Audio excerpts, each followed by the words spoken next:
there is some parity between us. Let me just look at the four images which I wanted to better show you. Well, I can't see it here.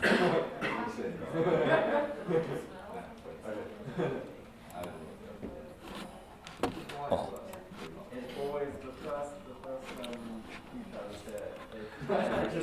Well, just need to scroll down and we'll start perhaps with this. My work is, I'll read one sentence which I've just put together.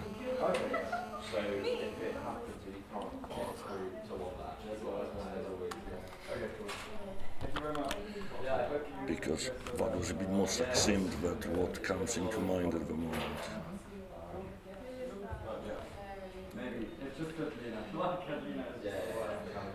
So, hypnotic repetition, art project question, reoccurrence and ritual as a distraction to the uncertainties of tomorrow.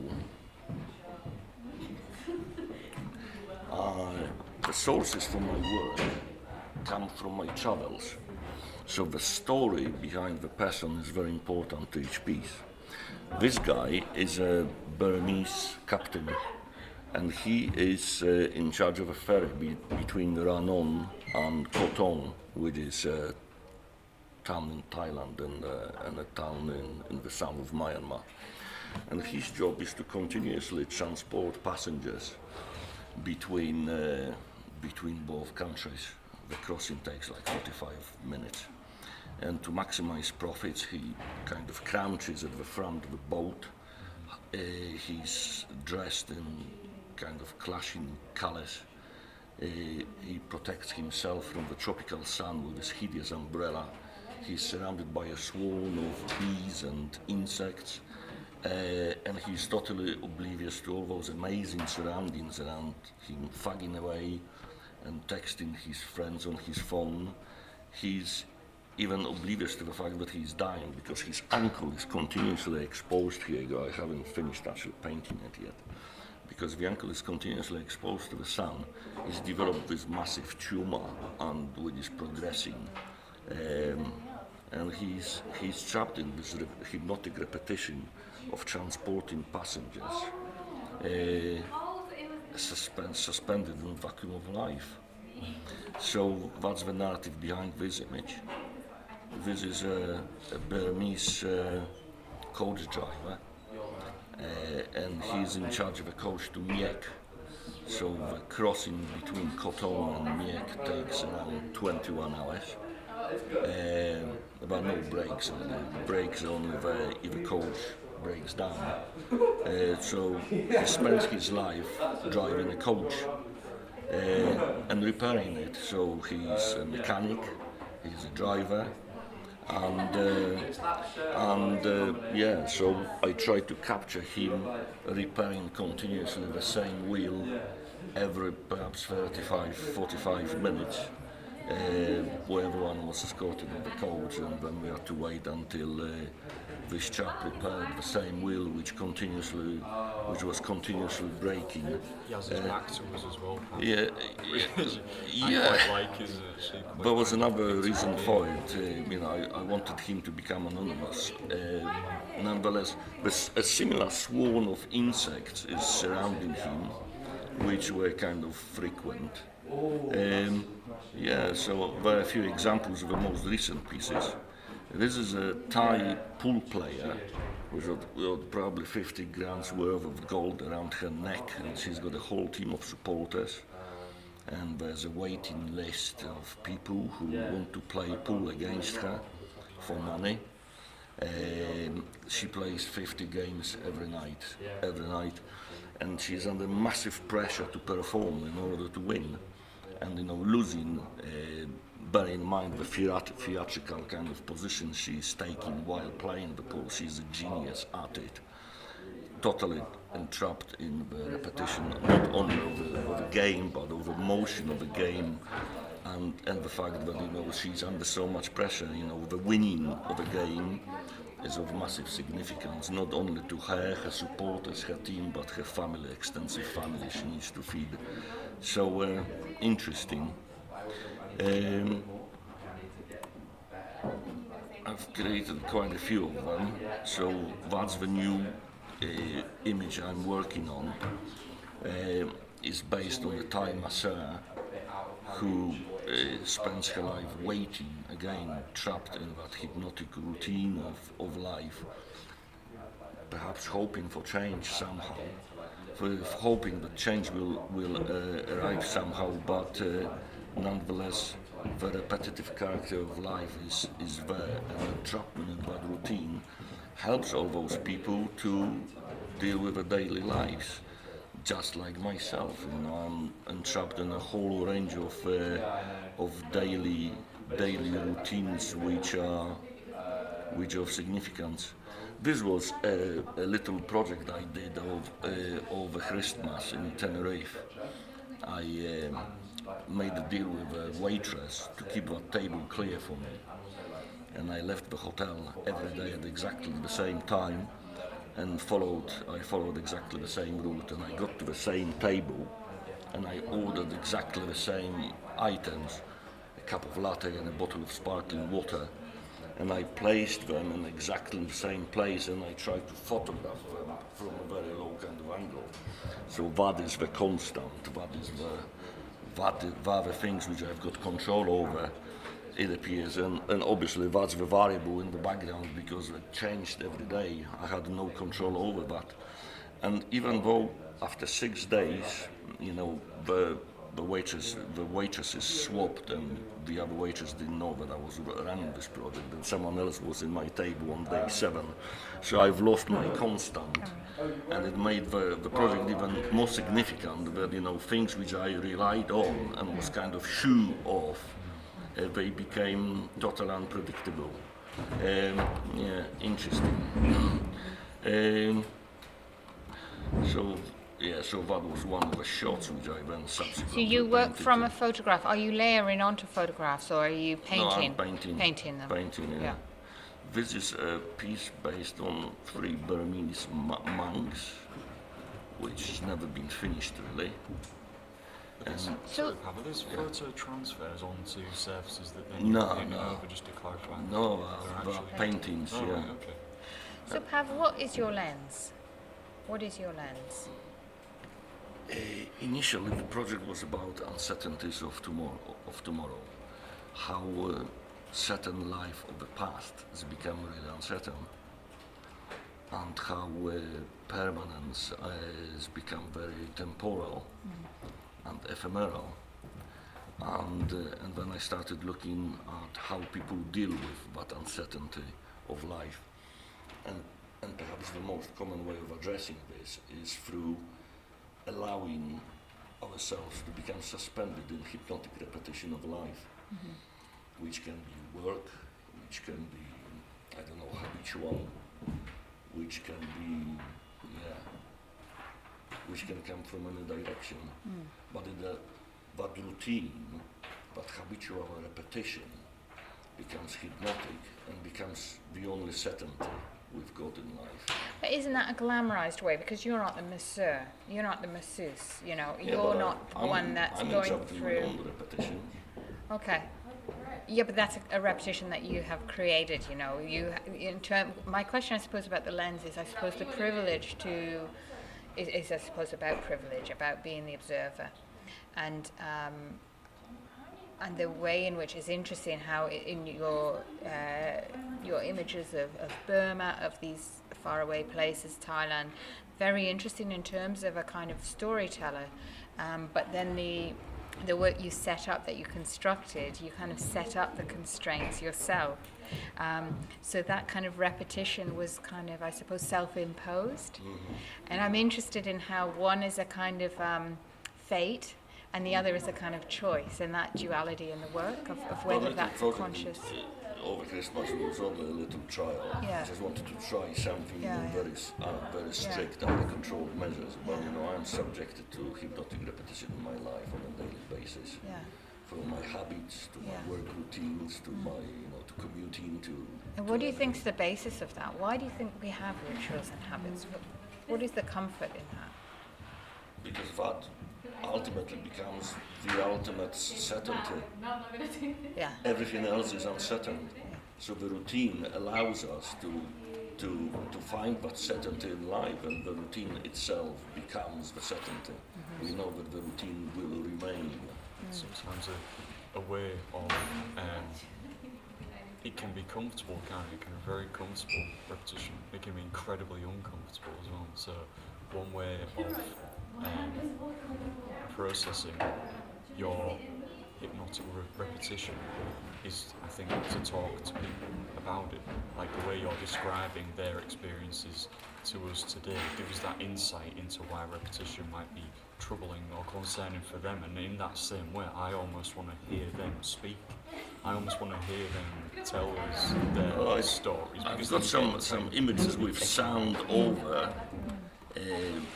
I actually got some people recorded, kind of talking. I did a little bit of experimentation with kind of turning images into painting to give them that kind of element of reality and so forth. Yeah. So how the actual photographs became trapped as a memory. That's the photograph becoming trapped, I think, is interesting, because the painting is still, isn't it? You talk about repetition, but obviously the painting is still. Have you made work where you've made like maybe a series of paintings at once that so maybe you have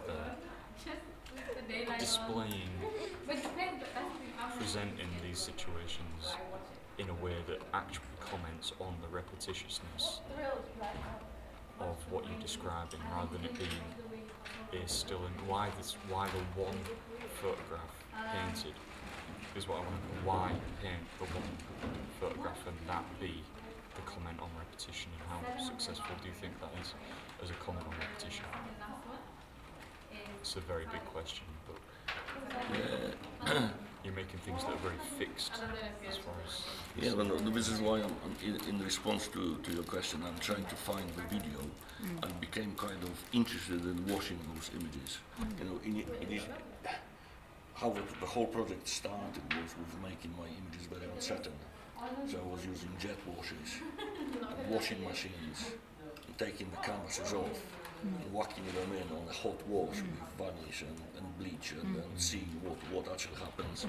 But what was actually quite nice is that was a girl from Nigeria, Pearl Twink, who I painted, and that's the painting which is kind of in the drum and surrounded by the foam of things. And I did a kind of dialogue with Pearl Twink when I kind of incorporated an element of text to it. But where's the spinning image? Should be somewhere here. Those photographs I really like, actually. The paintings in the washing machine. So I did an awful lot of recording of actually blasting of screens and paintings, because you are never sure what will remain at the end of the process, and that kind of power of distraction is kind of interesting. So there's an awful lot of blasting of images, so treating them with a power wash and removing things we've just been painted, and and the tears and the ripped canvas becomes, if you prefer, a memory of what's actually happened. Is the colour choice? Yeah. Is that very intentional, objective, or is that like an arbitrary thing?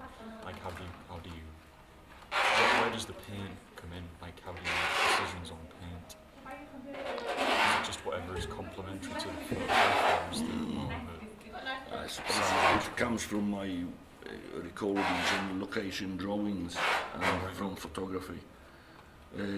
I've also become quite interested in the process of washing, because that's got significance of, it's like I'm washing my hands from this, I'm touching myself, and also But what are the ethics behind that, in terms of you know, going somewhere, observing, taking away an image in many, you know, for a kind of representational context. So that is almost like a kind of, you know, taking something from, you know, a kind of theft, you know, and then in a way kind of washing your hands of it, you know, you're kind of, there's an interesting artist probably useful for your research called Raul Ortega Ayala, and he is from Mexico City, and he was based in London for a long time, but he would train as different jobs. He would go and he trained for 6 months as a butcher.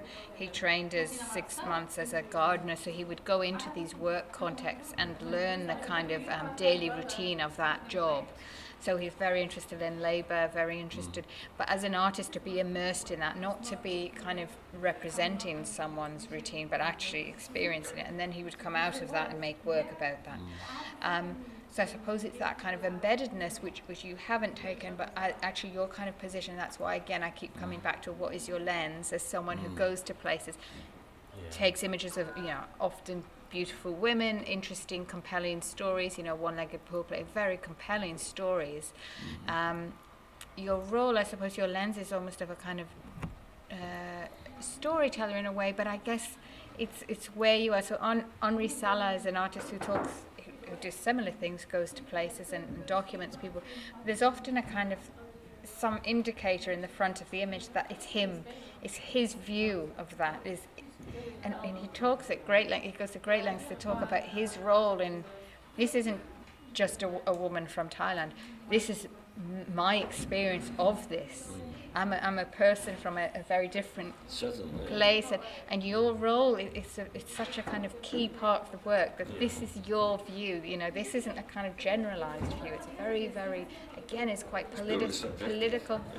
Yeah, and I suppose this idea of, you know, coming back to ritual, the people like Boris Groys, who writes very interestingly about the kind of rituals, contemporary rituals, and the kind of, as you're saying, the kind of comfort in that.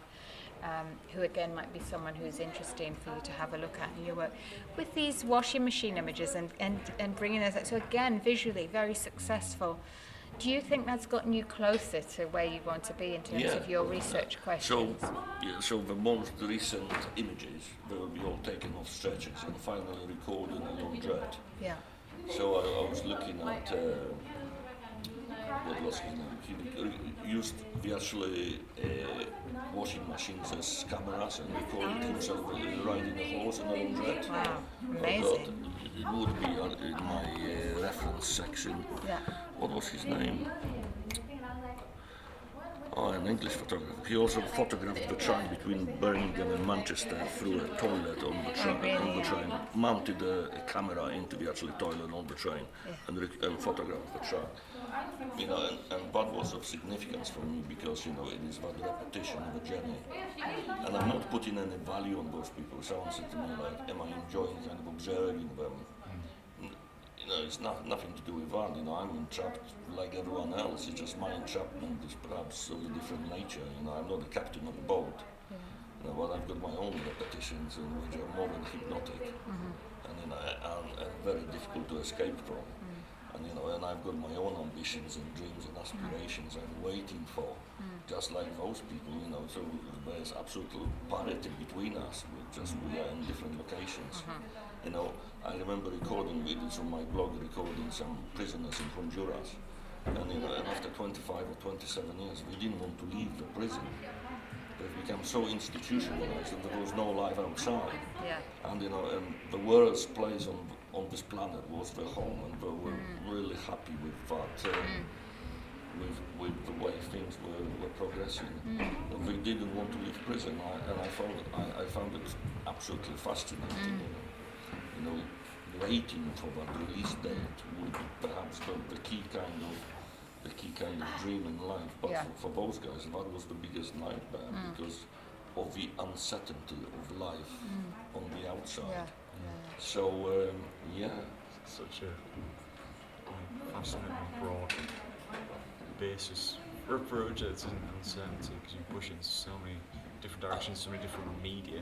But I think for me, the one thing standing out is the washing machine images that kind of like they comment on more on, I suppose, physical methods of repetition that why gets am I across that washing it? idea of Because the repetition. water jet, I got fed up with water jet, and I think the laundrette is far more powerful, and the washing machines are better. And some of those canvases are pretty stiff, so you can't put them in a small jar, you would have to break them.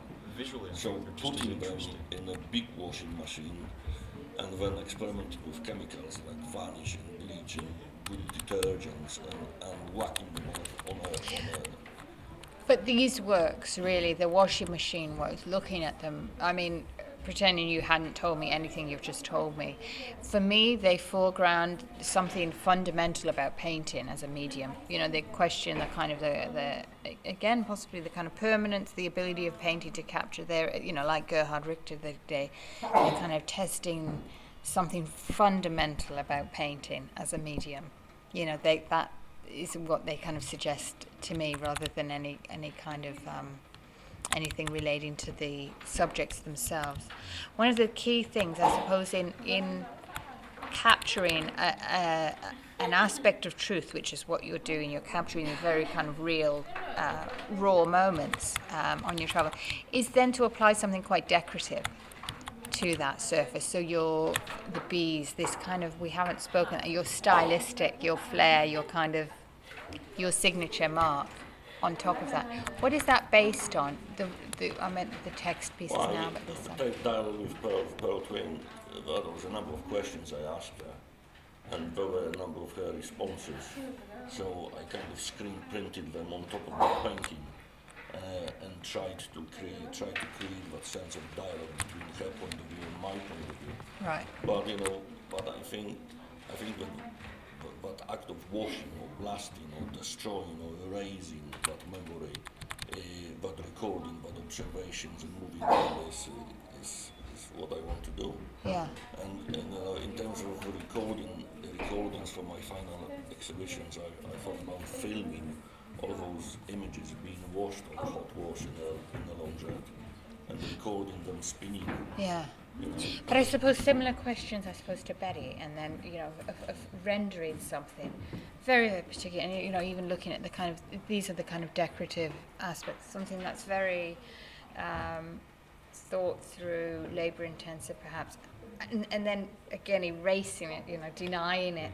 There's that thing within the work about kind of rendering something and then pulling back from it and concealing it again, you know, How through the far washing, would you- through. How far do you think you could push that erasing? Although some until of them before it- disintegrated. Before it loses like your intention, like how, like I'm thinking about like Robert Rosenberg's erased, was it what's his name? Forgotten his name. Abstract painter, but the erased drawing, Rauschenberg's erased drawing. Those kinds of things, like how far would you push it before it loses the context and before it, like, it it's like how far do you push that before it becomes unsuccessful, I suppose, in your mind? Because they're all broken down, but they're broken down and then they're fixed at a point you've chosen to stop. When is the point that you choose to stop? When is that point? That's a good question. Good question. Sorry. I guess, like with your uncertainty, you apply these kind of rules. Do you apply the kind of the same rules for every single painting, or is it like, so you've got this kind of like systematic, like level of deception or level of kind of uncertainty that's applied to all of them, or is it kind of like every single one changes? There is no consistency. I've blasted them a number of times using different techniques and try to destroy them, you know, scraping them, washing them, using water jets, bleaching them. But yeah, it's super challenging. Yeah. There's no consistency. You see, all those people of massive significance to me, I've met them and established a form of rapport with them. And they became very close to me. And being privileged to observe how they deal with the uncertainties in life and recording it in order to reflect on my own uncertainties and my own entrapment in the hypnotic repetitions is of significance. But you know, it is not just compare-contrast type of activity, but a form of a deeper reflection on the purpose of life and how we deal with life. And you see, in the olden days, life was simple because there was God and God was omnipotent and He's always existed. And that table in the kitchen was, inherited from your great grandparents and would be passed on to your children and grandchildren. So that table's been there forever, and you had a job for life, and you had a marriage for life, and you had values for life.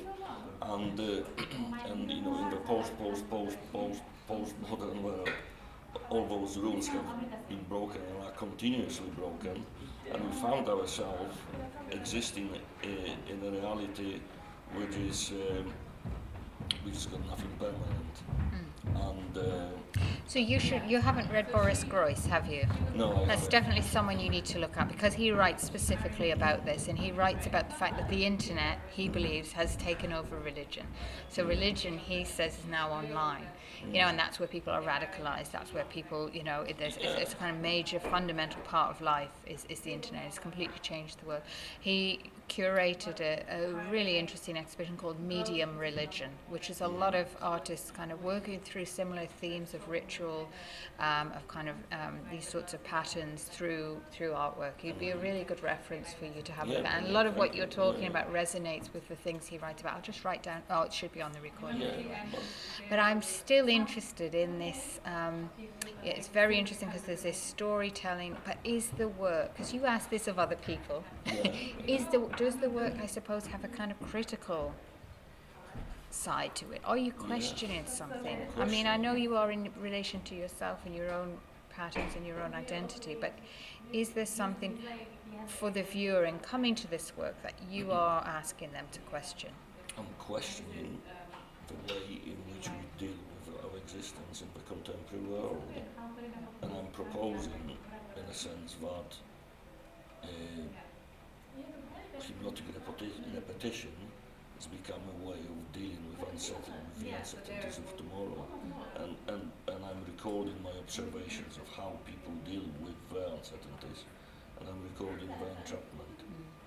And do you include, I suppose, the idea of capitalism and labour and the kind of repetition in relation to in terms of responding to the broader context, I'm not that necessarily interested in the kind of money element attached to the work. Even though I made some comments, there's a piece about a woman selling snakes in a market, and she's got this shack there, and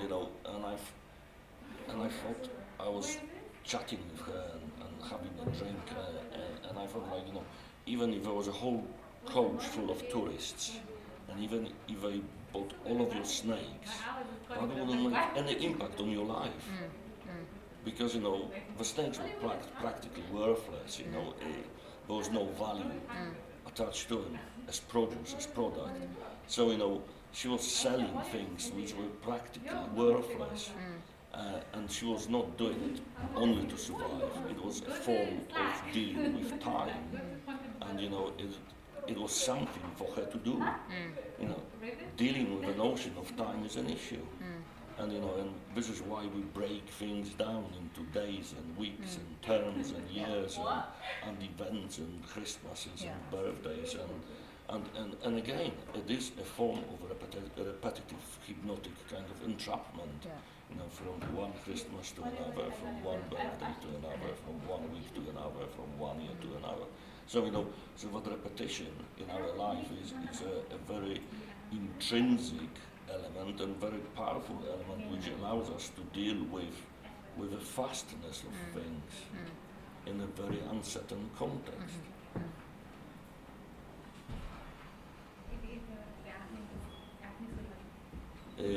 So what will you show in your final exhibition?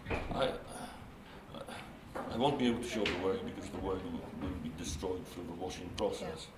But I want to use an industrial kind of setting of the laundrette and take the canvases off stretchers and wash them simultaneously in all those drums and record the washing process.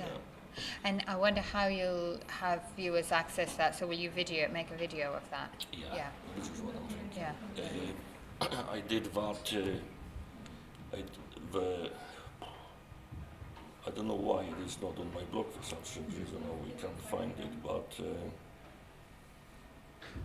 there's no signal here, but I've got a whole recording of washing of pearl twink. Hold on.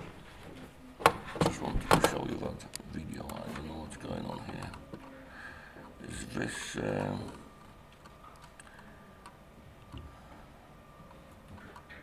well, there should be a video.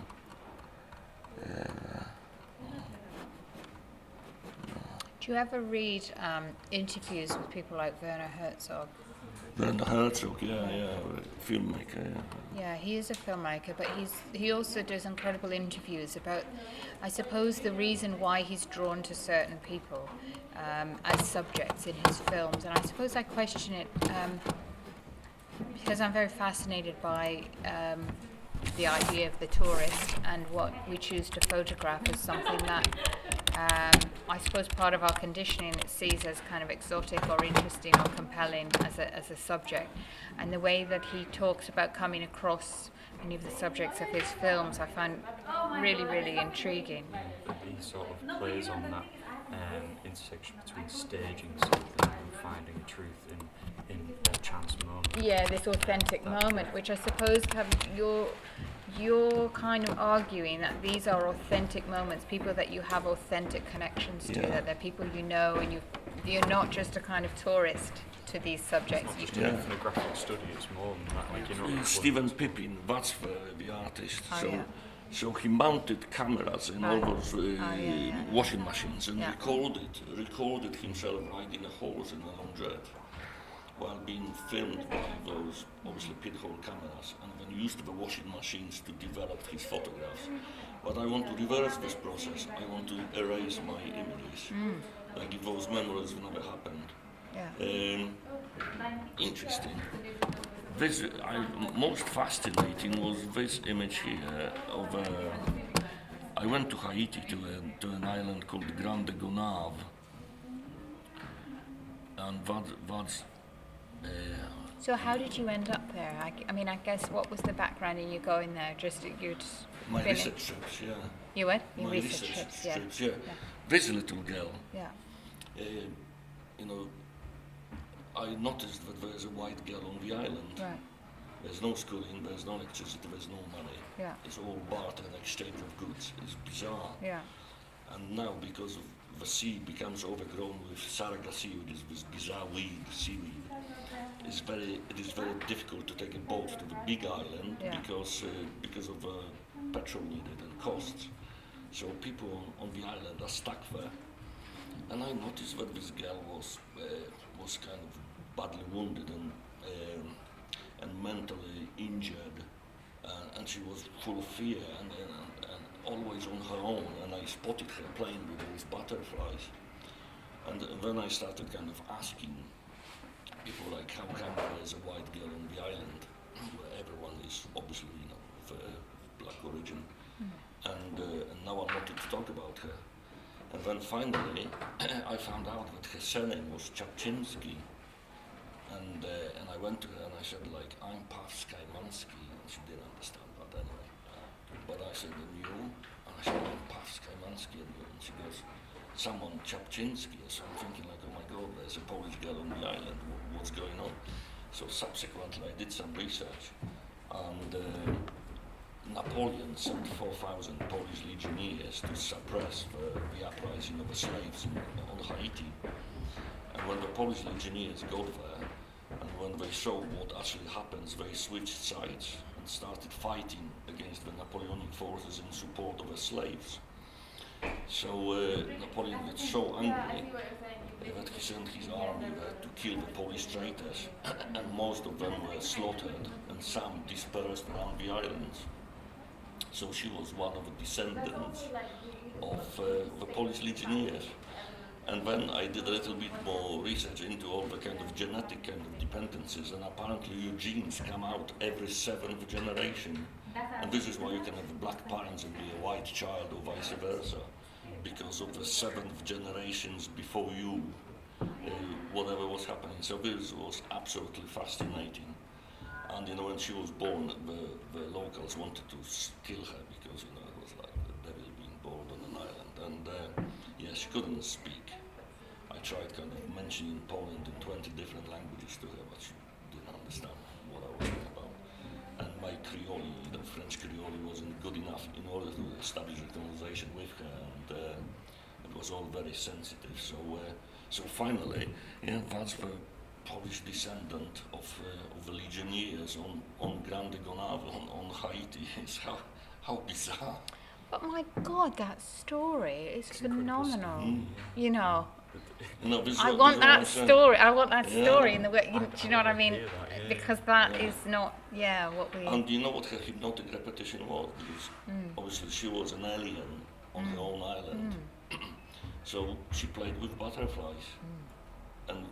And every time when I saw her, she had all those big, beautiful butterflies she was playing with. Like people tangled with her hair.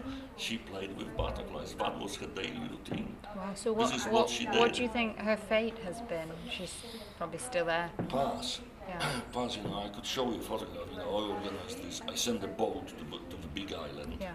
And I bought lots of stolen rice, still Yeah. with big stamps, world aid Yeah. on it, $80 a bag. I got quite a few bags of rice and lots of booze, and organized a party for the locals. Yeah. Kind of developed a really close rapport with them, and they taught me how to jump over fire, and I got clothing Yeah. and painkillers because pain is a massive Yeah. issue on the island. Subsequently, they were absolutely slaughtered. So they carried me to the hammock, and when I was asleep in the hammock, the villagers went around the beach with torches, collected those abalone massive shells, and created this gigantic heart on the beach. So in the morning when I woke up, What a lovely way to wake up with a hungover. square head, and I'm thinking, oh my God, what happened last night? And I'm thinking I need to go for a dip in the sea, and then I see this gigantic heart, and made me cry. It's phenomenal. Yeah. Yeah.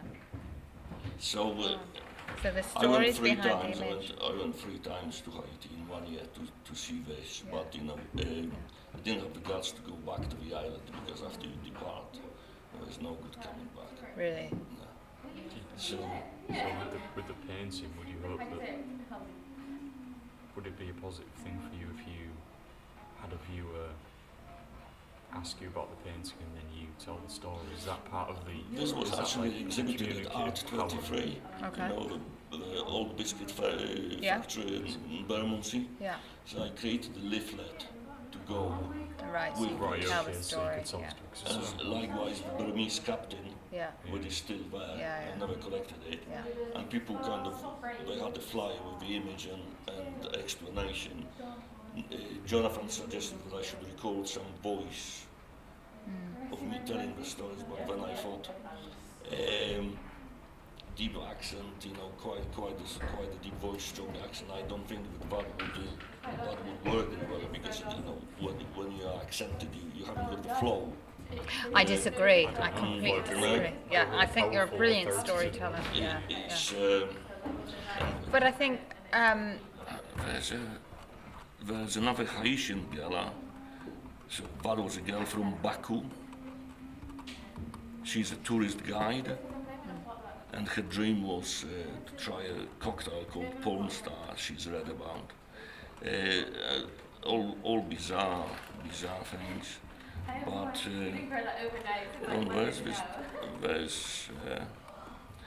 there's an artist who was nominated for the Turner Prize a few years ago, probably the youngest nominee, Luke Fowler.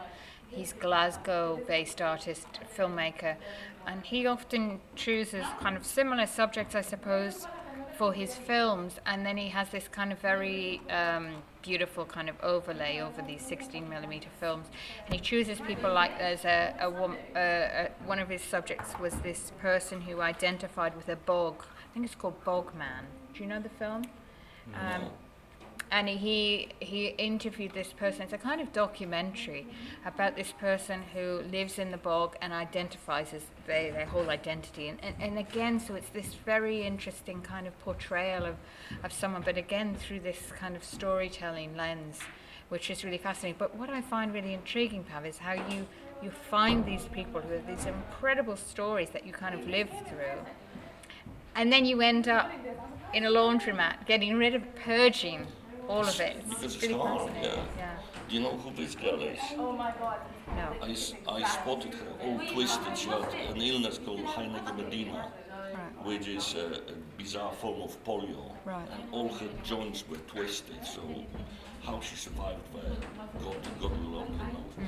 And her repetition, her and Chapman was trying to sell avocados.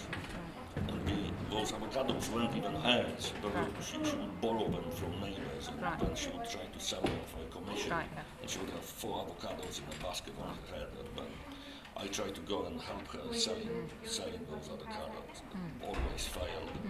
And subsequently I found out it was her birthday. So so I thought, like, shit, I haven't got anything to give her. And in those occasions, sometimes giving money is no good, because you need objects to exchange rather than money to spend. Yeah. So I found out, I had a spare phone, because in my childhood I grew up so many times that I always carry a spare phone. And I gave her a spare phone, and I set up a spare phone for her. And when I returned back home, I noticed that there was a message on WhatsApp, and this is what she sent me. She sent me a selfie of herself. And I had a problem painting it, but if you notice all those icons, it's all kisses and hearts and things. So That's incredible. the only That's a thing- piece of work in itself. yeah, the only thing she had was a selfie, Yeah. with a happy face. Yeah. God. So this is what she sent me back months later. Yeah. Incredible. Yeah. Yeah. Incredible.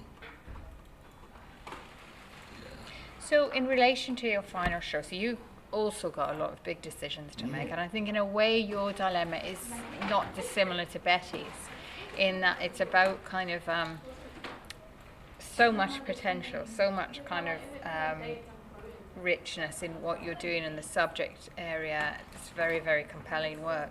But I guess it's that outcome, it's that way that your final show, your final body of work will interact with the audience and what that will be. And you're quite set on that being a kind of series of images of the I've got the laundromat. plan for a painting as well. It hasn't Yeah. happened because at the time I want Yeah. to paint myself in my enchantment. Oh, and right. include that painting in one of the machines. Oh yeah, yeah. So, I suppose in an attempt to establish a sense of parity between us as humans, and the fact that apart from hypnotic repetition, there is not much available to allow us to deal with the vastness of it all. But the key question for you to be working to at the moment, again similar to Betty's question really, is what is the basis of that erasure at the end? First of all, why are they paintings at all? Because, in terms of the canon of painting, what are you bringing to painting as a kind of discourse? But then why erase? Why is that a purging of I suppose I'm quite set on this. I've done a little bit of progress mapping, and I actually thought about this. And I thought, everything changes inside and outside, and nothing is permanent, nothing stays the same. And at the end of the day, we are all traveling on a piece of rock through space. And all of this is totally insignificant in the grandest scheme of words. It doesn't really matter. we're just coming to the end? Just want a quick photo. Okay. How's it going? What a fascinating Good. shooting. I know. Oh. I know. Fascinating students. What a great morning. Yeah, good. Yeah. I just wanted to check how you're getting on. I'm not saying. We're that just stop, wrapping but up. We're I just really- coming to the end. I think we're down to the last questions if there are any. Okay, great. Yeah. I'll leave you to it. All right.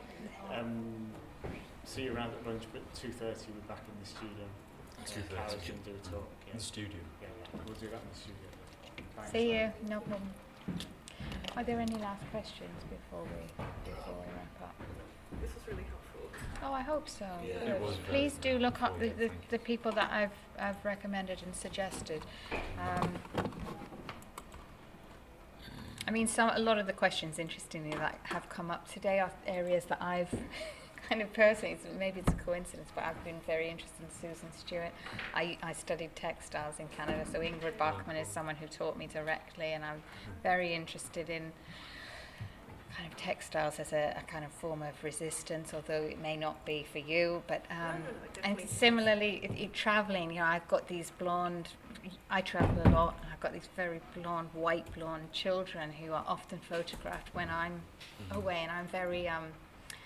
I question that a lot about, you know, the fascination of a group of people, men often photographing my young children. Brings them luck. Maybe it brings them luck, but it's really complex in terms of intercultural fascination generally. And again, Werner Herzog, I'm obsessed with his kind of interviews about why he's drawn, why are we conditioned to be drawn to the things we are, particularly when outside of our own culture. And again, how do we bring these stories, how do we bring these people's stories to do them justice in a way? You know, what is our obligation as an artist, if anything?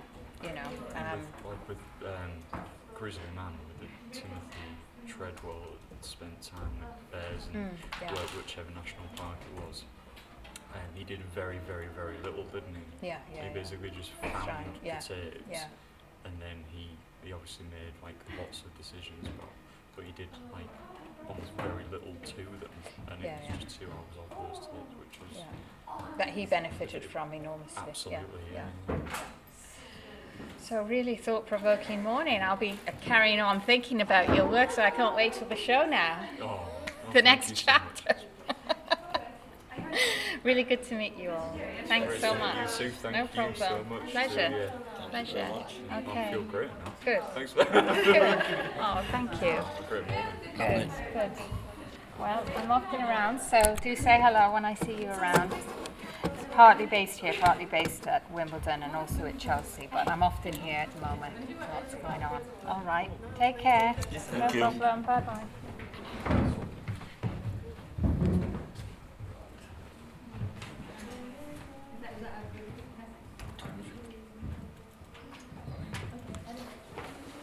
Almost time for a lunchtime drink.